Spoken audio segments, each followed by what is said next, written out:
Assalamualaikum warahmatullahi wabarakatuh. Perkenalkan, saya Febriana Astuti, salah satu dosen Prodi D3 Farmasi Poltekkes TNI AU Adi Sucipto. Pada kesempatan kali ini, saya akan menyampaikan pernyataan diri dosen dalam unjuk kerja Tridharma Perguruan Tinggi atau disingkat dengan PDD UKT-PT, khususnya di bidang pengajaran. Pada salah satu mata kuliah yang saya ampu, yaitu mata kuliah Farmasetika 1. Adapun pendekatan pembelajaran yang saya gunakan, yaitu menggunakan metode DIA atau dikenal dengan delivery, interaksi, dan assessment. Video ini dibuat dengan tujuan sebagai salah satu syarat untuk mengikuti sertifikasi dosen tahun 2025. Saya akan memulai dari deskripsi umum terkait mata kuliah Farmasetika 1. Mata kuliah Farmasetika 1 merupakan mata kuliah wajib bagi mahasiswa semester 1 Prodi D3 Farmasi Poltekkes TNI AU Adi Sucipto. Adapun bahan kajian atau pokok-pokok pembahasan pada mata kuliah Farmasetika 1 meliputi 1. Tentang sejarah kefarmasian yang meliputi tentang farmakope Indonesia. Kemudian yang kedua, pembelajaran tentang penggolongan obat baik menurut perundang-undangan maupun penggolongan obat tradisional. Yang ketiga, belajar tentang resep dan kelengkapannya. Yang keempat, belajar tentang perhitungan dosis. Yang kelima, belajar tentang berbagai macam bentuk sediaan obat atau bentuk sediaan farmasi yang terdiri dari sediaan padat, sediaan semi solid atau setengah padat, dan sediaan liquid atau sediaan cair.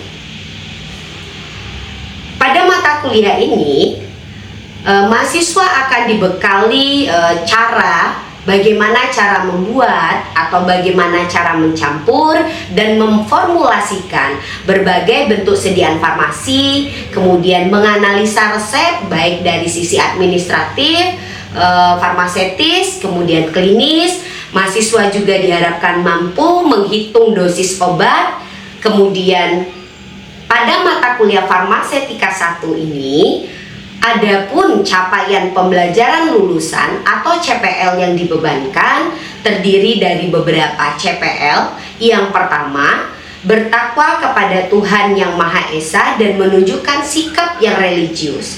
Yang kedua, menjunjung tinggi nilai kemanusiaan dan menjalankan tugas berdasarkan agama, moral, dan etika. Yang ketiga, menunjukkan sikap bertanggung jawab atas pekerjaan di bidang keahliannya. Yang keempat, mampu melaksanakan praktik farmasi dengan prinsip yang etis. Kemudian yang kelima, menguasai konsep dari farmasetika itu sendiri. Kemudian menguasai teknik, prinsip, dan prosedur dalam pembuatan sediaan farmasi yang dilakukan baik secara mandiri maupun berkelompok.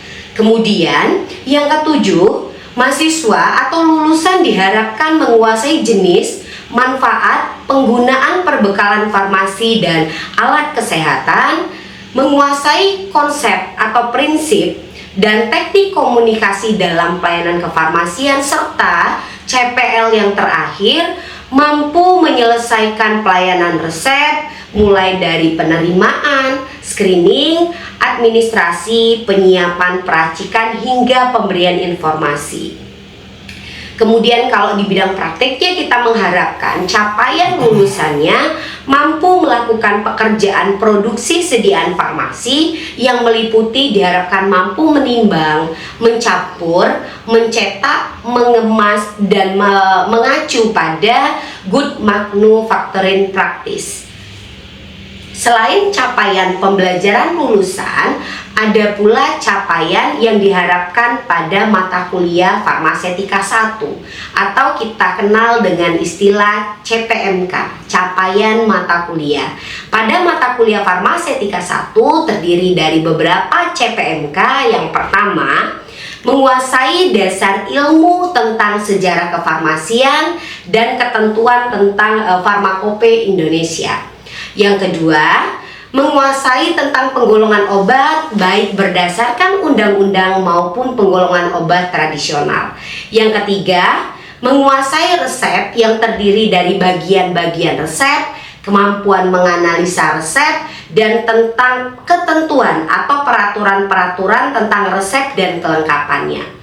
Materi selanjutnya atau capaian mata kuliah selanjutnya yaitu menguasai perhitungan dosis dengan berbagai variasi rumus seperti dosis berdasarkan berat badan, dosis berdasarkan usia, dosis berdasarkan luas permukaan tubuh.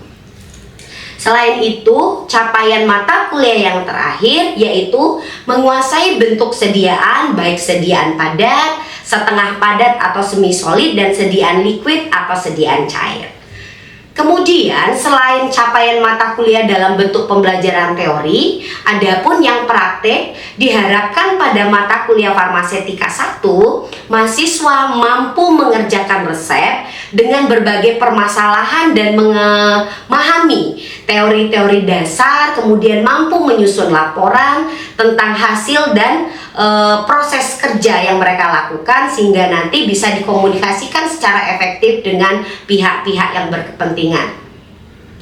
Selain itu, referensi yang kami gunakan dalam mata kuliah farmasetika 1 terdiri dari berbagai sumber, diantaranya ada e-book, kemudian ada buku-buku yang membahas topik-topik terkait farmasetika, kemudian perhitungan farmasi, bentuk sediaan farmasi, serta pembuatan dan formulasi sediaan farmasi. Dan selain itu, kami juga menggunakan literatur lain yang relevan untuk mendalami aspek teori praktek dalam ilmu farmasi, khususnya farmasetika. Kemudian, sistem pembelajaran. Di dalam mata kuliah farmasetika 1, sistem pembelajaran yang kami adopsi yaitu menganut sistem pembelajaran menggunakan metode pembelajaran yang aktif yang dirancang untuk mengutamakan peran dan keaktifan daripada mahasiswa dalam setiap sesi perkuliahan yang kami lakukan. Metode yang digunakan itu meliputi ceramah, kemudian pembelajaran kolaboratif, tanya jawab, diskusi kelompok, kemudian ada penugasan mandiri maupun penugasan kelompok. Selain itu, untuk mengukur sejauh mana pemahaman mahasiswa terkait materi yang sudah disampaikan, kami biasanya melengkapi dengan kuis, bisa di awal perkuliahan maupun di akhir sesi perkuliahan. Kemudian, mata kuliah farmasetika 1 ini terdiri dari 16 pekan pertemuan yang terbagi menjadi 2 bagian besar, yaitu 7 pertemuan sebelum dilakukan UTS, kemudian ada pekan UTS, dan dilanjutkan lagi 7 pertemuan setelah pekan UTS sebelum dilakukan UAS, dan pekan terakhir yaitu pekan UAS. Untuk bentuk perkuliahan dilakukan dengan tatap muka di ruang kelas, kemudian untuk praktek kami lakukan di laboratorium terpadu farmasetika milik Prodi D3 Farmasi Poltekkes TNI AU Adi Sucipto. Selain itu, perkuliahan juga dapat dilaksanakan secara online menggunakan platform pembelajaran daring yang memungkinkan mahasiswa untuk mengakses mata kuliah, kemudian diskusi dan tugas secara fleksibel. Sedangkan untuk evaluasi pembelajaran mata kuliah farmasetika 1 yaitu aktivitas partisipatif dari mahasiswa, kami menilai dari proses tanya jawab di kelas, kemudian ada presensi, kemudian ada diskusi, kemudian kalau dari sisi kognitif kami melihat dari penugasan misalnya kuis, UTS, UAS maupun responsi bagi yang bentuk pembelajaran praktiknya. Nah, untuk penilaian prestasi belajar ada beberapa komponen. Salah satunya ada kehadiran. Kehadiran komponen penilaiannya sebesar 5%, sikap komponen penilaiannya 5%, tugas terstruktur atau kuis 25%, untuk UTS 30% dan UAS itu 35% untuk pembelajaran teori. Demikian Informasi yang bisa saya sampaikan terkait mata kuliah Farmasetika 1 untuk mahasiswa program studi D3 Farmasi Poltekkes TNI AU Adi Sucipto, dan berikutnya saya akan memberikan cuplikan video tentang bagaimana proses pembelajaran yang kami lakukan tatap muka di ruang kelas. Selamat menikmati.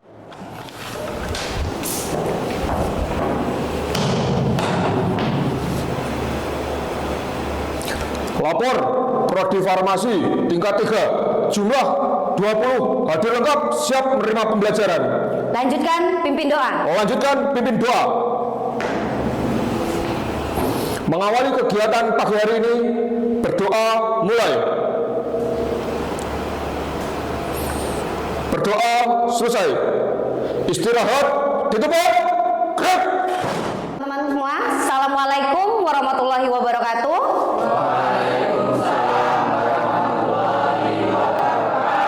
Baik, terima kasih. Bagaimana kabar teman-teman pagi hari ini? Sehat ya?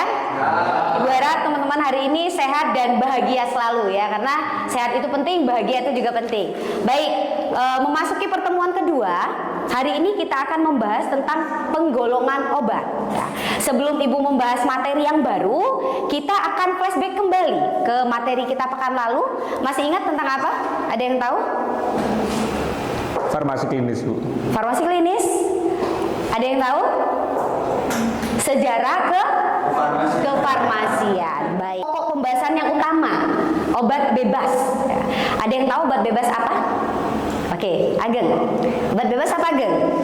Jadi Bu menjawab mungkin seperti obat yang bisa dibeli oleh masyarakat tanpa menggunakan resep. Itu logo di dalam obatnya itu ada logo lingkaran hitam dengan warna hijau. Contohnya seperti Sanmol dan paracetamol. Sebentar, Ibu konfirmasi kembali, lingkarnya berwarna apa? Lingkaran hijau dengan tepi hitam. Oke, jadi tadi bilangnya lingkaran hitam. Jadi kalau obat bebas, lingkar hijau, di tepinya ada lingkaran berwarna hitam. Itu obat bebas, seperti di slide ya. Jadi Proma, Sanmol. Jadi teman-teman kalau beli obat, itu dilihat, oh ini obat yang saya beli itu obat bebas apa obat apa. Jadi kita bisa lihat dari logonya ya. Kalau obat bebas tuh nggak harus pakai resep. Ketika kita merasa pusing atau misal asam lambungnya kambuh ya gitu. Jadi butuh obat, kita bisa beli tanpa resep dokter. Jadi Proma itu nggak harus diresepkan, Sanmol tidak harus diresepkan. Tadi kita sudah membahas ya, Ageng sudah menjelaskan apa itu obat bebas. Sekarang kita masuk. Setuju ya? Jadi obat keras itu tidak boleh diberikan tanpa resep dokter. Obat keras itu banyak, tidak hanya antibiotik. Antibiotik itu hanya salah satu dari contoh obat keras. Nah, kalau obat keras itu biasanya ya harus ada resep dari dokter. Oke, ngomong-ngomong kita berbicara tentang resep. Ada yang tahu sih resep itu apa sih? Tadi Dina sudah menyampaikan bahwasannya obat keras itu obat yang harus dibeli dengan resep. Sekarang Ibu tanya, ada yang tahu definisi dari resep? Bu. Oke, silakan. Apa, Feb? Resep merupakan surat permintaan dari dokter kepada apoteker untuk menebus obat tersebut. Oke. Ada yang pendapat lain? Sependapat ya sama Febrian ya. Jadi resep itu adalah permintaan tertulis dokter kepada apoteker untuk meminta obat apa saja yang dibutuhkan sesuai dengan tadi advice-nya dokter untuk pasien ini. Jadi kenapa antibiotik, kenapa obat keras lain itu harus pakai resep? Tadi karena penyalahgunaan dari obat tersebut bisa membahayakan si pasien. Tadi kan kita sudah berbicara sebelum kita masuk ke materi ini sudah membahas tentang pasien oriented. Bagaimana kita sebagai seorang farmasis ingin memberikan pelayanan yang terbaik.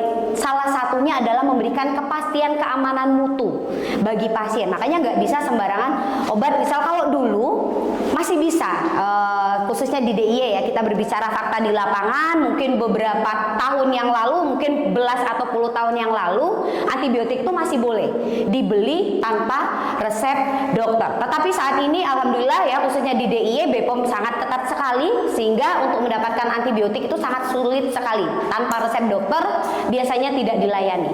Karena apa sih bahayanya penyalahgunaan antibiotik? Kira-kira apa, Bu? Jadi Bu, nanti takutnya ketika kita minum terlalu sering, resistensi terhadap obat tersebut. Oke, resistensi. Resistensi itu berbahaya berbahaya sekali teman-teman. Kenapa berbahaya? Ketika teman-teman sudah sampai di resistensi level terakhir, misalnya antibiotik sudah di level terakhir yang mampu mengobati infeksi teman-teman itu sudah resisten. Ketika teman-teman menderita infeksi, maka tidak ada lagi antibiotik yang bisa digunakan untuk mengobati infeksi. Jangan salah-salah, banyak orang meninggal ya karena infeksi. Infeksi terjadi di seluruh tubuh, namanya sepsis. Sepsis itu biasanya penyebab kematian karena tadi tidak ada antibiotik lagi yang bisa digunakan. Kenapa dokter selalu menyarankan atau apoteker selalu menyarankan minumlah antibiotik sampai habis walaupun sudah sembuh. Tadi salah satunya untuk mencegah resistensi. Kita masuk lagi ke golongan obat berikutnya, yaitu obat wajib apotek atau kita kenal dengan istilah OA. OA ini sebenarnya obat keras. Tadi kan kita sudah menjelaskan bahwasannya obat keras itu harus pakai resep. Ada kriteria-kriteria tertentu obat keras yang boleh diberikan tanpa resep, asal dia masuk ke dalam golongan OA, obat wajib apotek. Jadi obat keras yang boleh diberikan kepada pasien dengan pengawasan apoteker langsung. Contohnya ranitidin ya, obat lambung itu boleh diberikan kepada pasien. Contohnya kontrasepsi. Masa iya orang mau beli pil KB tiap bulan harus ke dokter? Kan merugikan pasiennya, tidak mempermudah pasiennya, sehingga OA salah satu obat keras yang masuk ke dalam golongan OA untuk kontrasepsi. Karena tadi boleh dibeli, kita boleh beli ke apotek dengan persetujuan atau pengawasan apoteker langsung. Paham ya? Jadi yang membedakan OA dengan obat keras itu, jadi tidak semua obat keras itu masuk ke OA ya. Jadi hanya obat-obat tertentu saja yang obat keras masuk ke dalam golongan OA. Baik, ada pertanyaan? Oke, Tepanda, silakan. Izin tadi untuk yang antibiotik katanya harus pakai resep. Apakah ada dari golongan antibiotik yang masuk dalam golongan OA? Oke, ya tadi kita sudah menjelaskan bahwasannya antibiotik itu masuk golongan obat keras. Tetapi ada obat antibiotik yang dia masuk ke OA, tetapi bentuknya tidak oral. Hanya bentuknya dalam untuk sediaan seperti salad, krim, ya topikal, ya dia tidak untuk oral, tidak untuk diminum. Karena apa? Kadar obat antibiotik di dalam sediaan topikal itu tidak lebih dari 10%. Jadi di dalam krim, salad yang mengandung antibiotik itu kadar antibiotiknya tidak banyak. Under 10% atau dia maksimalnya di 10% kadarnya, sehingga dia boleh masuk di OA. Tetapi untuk obat minum itu tidak ada. Paham ya? Baik, kelompok obat yang berikutnya adalah psikotropika, gandengnya narkotika, psikotropika dan narkotika. Nah, obat-obat ini adalah obat-obat yang menyebabkan ketergantungan ya. Jadi tidak boleh dibeli tanpa resep dokter. Dan itu ketika kita mendapatkan resep obat ini itu harus ada kriterianya ya. Jadi tidak bisa sembarangan orang, oh saya misalnya mau ke dokter nih, dok tolong dong resepin saya alprazolam atau diazepam, saya susah tidur atau saya lagi stres, depresi karena sedang menyusun tugas akhir dan lain sebagainya, itu tidak boleh. Jadi ketika diresepkan obat-obat ini harus memenuhi diagnosanya. Jadi harus tepat diagnosa yang diberikan ya. Nah kemudian obat-obat ini ada beberapa golongan. Salah satunya adalah ada golongan 1, golongan 2, golongan 3, golongan 4. Golongan 1 dan golongan 2 itu yang menyebabkan ketergantungan tingkat tinggi kalau digunakan. Kalau golongan 1 itu tidak boleh digunakan sebagai obat. Dia hanya boleh digunakan untuk kebutuhan riset, penelitian. Sama seperti narkotika. Golongan narkotika juga golongan 1 tidak untuk digunakan pada pengobatan. Ya. Sebenarnya kalau teman-teman tahu psikotropika, narkotika itu sebenarnya obat. Tetapi karena kecerdasan anak bangsa Indonesia yang luar biasa tadi, ya, jadi obatnya ini sering sekali disalahgunakan, ya, sehingga golongan obat psikotropik, narkotika, bagaimana pengelolaannya dan lain sebagainya. Sampai di sini paham? Paham ya, Ibu harap apa yang Ibu sampaikan bisa diterima dengan baik sebelum kita masuk ke penggolongan obat tradisional. Ya, tadi kita membahas tentang penggolongan obat menurut Permenkes ya 197 tahun 93. Kita flashback kembali. Ada obat apa yang pertama? Bebas. Yang kedua? Oke, yang ketiga? Yang keempat? OA. Yang kelima? Psikotropika dan narkotika. Itu menurut Permenkes. Nah, kita masuk ke materi berikutnya tentang obat tradisional, penggolongan obat tradisional. Sekarang masuk ke penggolongan obat yang obat tradisional. Tadi kita berbicara penggolongan obat menurut Permenkes. Kalau yang tradisional itu, yang pertama ada apa kira-kira? Jamu. Ya, kemudian ada OHT, ada fitofarmaka. Nah, definisi dari obat tradisional itu sendiri adalah obat atau bahan ramuan yang berasal dari tanaman obat. Ada yang bisa menyebutkan contoh tanaman obat? Siapa aja boleh? Silakan. Ya. Jahe, kunyit, seledri, temulawak, daun sena. Banyak sekali. Indonesia itu adalah negara yang kaya akan tanaman-tanaman obat, ya. Jadi kita sebagai generasi penerus itu harus bisa memanfaatkan, mengelola berbagai macam tanaman obat yang ada di negara kita. Nah, tadi obat tradisional itu dibagi menjadi 3 tahapan atau 3 macam. Ada jamu, OHT, fitofarmaka. Kalau jamu itu dia belum ada uji klinisnya, belum ada uji praklinisnya, belum ada standarisasinya. Jadi ada yang pernah ke Kota Gede? Pernah ke pasar Kota Gede? Kalau dilihat di pinggir-pinggir jalan tuh banyak sekali ya jamu-jamu peras, itu masuk ke jamu. Tapi dia sifatnya jamu masih tradisional ya, jadi obat tradisional lah. Jamu yang kita masuk di sini yang ada logonya seperti ini. Nah, ini ada 3 logo ya, ada jamu, ada obat herbal, fitofarmaka. Baik, ini contoh dari jamu. Pernah minum? Ada yang pernah minum langsing? Tolak angin ya, tolak angin. Kalau tolak angin ada 2 ya. Kalau yang kemasan kuning itu dia bukan jamu, masuknya obat herbal terstandar karena dia sudah naik level. Dulu jamu sebelumnya ya. Ini yang jamu SMA ya, ini biasanya obat untuk mengatasi kembung ya, karena mah tadi. Kemudian OHT. Nah, ini obat herbal terstandar. Kalau OHT itu sudah dilakukan uji praklinik, udah uji ke hewan uji. Nanti teman-teman boleh loh kalau mau KTI-nya nanti membahas tentang uji aktivitas tanaman obat, nanti diujikan ke tikus. Apakah benar tikus ini mempunyai aktivitas seperti itu? Itu uji yang dilakukan untuk sediaan OHT. Sudah ada uji prakliniknya, ya.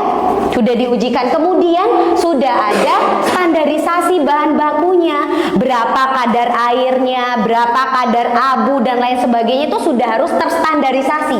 Kalau OHT berbeda dengan jamu. Kemudian level paling atas itu adalah fitofarmaka. Fitofarmaka dia udah ada uji kliniknya, bukan hanya uji praklinik. Nah, ini contohnya tadi ya, tolak angin, OBH, obat lelap, ini masuknya OHT. Kalau fitofarmaka, jadi dia sudah ada uji klinik, uji ke manusia. Kalau praklinik ujinya ke hewan uji, kalau klinik ujinya ke manusia. Jadi obat yang dibuat itu sudah diujikan ke manusia, sehingga levelnya lebih tinggi lagi. Jadi paling rendah itu jamu, kemudian ada OHT, kemudian baru fitofarmaka. Di Indonesia belum banyak fitofarmaka, banyaknya jamu sama OHT karena tadi sulit ya untuk mencapai ke level fitofarmaka tadi karena banyak persyaratan yang harus dipenuhi. Tadi salah satunya udah harus uji klinik. Uji klinik itu termasuk salah satu uji obat yang sangat sulit karena kita hubungannya ke manusia. Kita mengujikan obat yang kita buat ini sudah aman atau belum. Tapi kalau OHT tadi baru ke tikus. Oh, di tikus aman. Harapannya karena tikus tadi anatomi fisiologi tubuhnya menyerupai manusia, sehingga kalau di tikus aman, diasumsikan di manusia juga aman. Gitu ya. Ini adalah contoh fitofarmaka. Simuno, teman-teman tahu harganya cukup mahal ya. Jadi fitofarmaka itu walaupun dia obat herbal, tapi harganya cukup mahal. Kadang gandeng sama obat-obat brand ya harganya. Baik, tadi kita sudah menjelaskan berbagai macam penggolongan obat, termasuk tadi obat menurut Permenkes, kemudian obat tradisional. Sekarang untuk merefleksikan kembali, apakah informasi yang Ibu sampaikan bisa teman-teman terima dengan baik atau tidak? Kita seperti biasa, keluarkan kertas 1 lembar, kita kuis dulu ya. Oke, silakan keluarkan kertas 1 lembar. Jangan lupa ditulis nama dan NIM-nya. Kemudian tidak perlu dicatat soalnya. Jadi ketika Ibu menyampaikan, nanti teman-teman langsung menjawab saja, ya. Tidak perlu dicatat soalnya. Baik, bisa? Terima kasih teman-teman sudah mendengarkan dengan baik, sudah mau belajar bersama. Semoga apa yang sudah Ibu sampaikan bisa menambah pengetahuan untuk teman-teman semua ya, bisa menjadi amal jariah untuk Ibu. Akhir kata Ibu akhiri pertemuan kita pada siang hari ini, lebih dan kurangnya mohon maaf. Ibu akhiri, wassalamualaikum warahmatullahi wabarakatuh.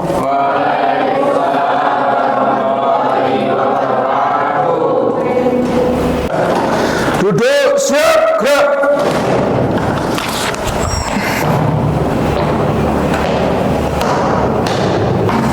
Penerimaan pembelajaran telah dilaksanakan. Laporan selesai.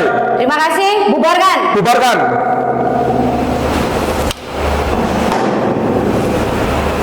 Mengakhiri kegiatan siang hari ini, marilah kita berdoa menurut agama dan keyakinan masing-masing. Berdoa mulai.